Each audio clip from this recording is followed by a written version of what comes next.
দেখুন কত সহজে সাবান বানানো যায়। প্রথমে সাবান বাটটাকে আমরা কেটে নিলাম। দেখুন এইরকমভাবে স্লাইসভাবে কেটে এবার ওটাকে গরম করতে বসালাম, যেটা দেখতেই পাবে এখন গরম হয়ে গেলে জলের মতন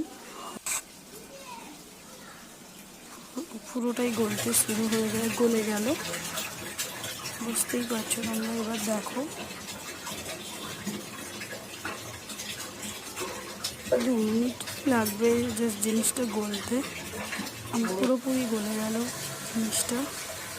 এবার জিনিসটাকে ঢেলে নিলাম।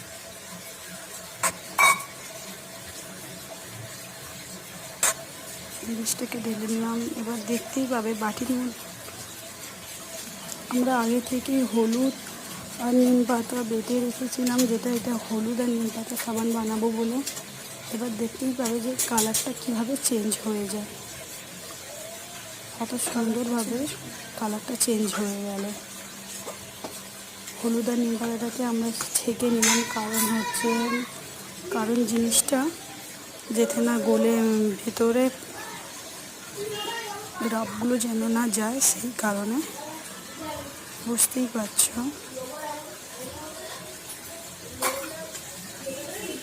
দেখো কত সুন্দর কালার হয়ে গেল জিনিসটা।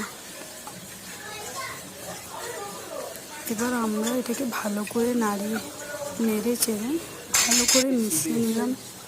এবার জিনিসটাকে সাবান বক্সের মধ্যে ঢেলে নেব,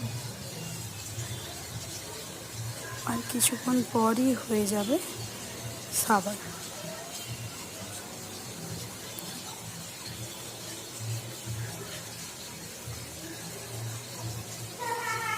1 ঘন্টা রেখে দিলে খুব সুন্দরভাবে তৈরি হয়ে যাবে এই সাবানটি।